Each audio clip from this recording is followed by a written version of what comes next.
經歷總有你的愛，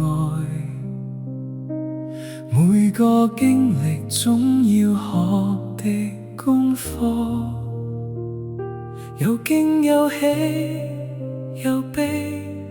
也感到無奈，全是你在我生命澆水灌溉。每當經歷洪水撲向我，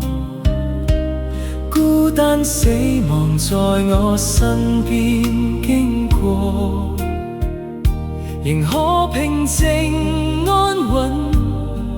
在禱告中等待，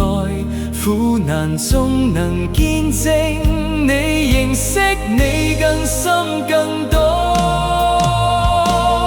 這種子在你栽種下能茁壯，經得起波折驚濤駭浪，世界正呼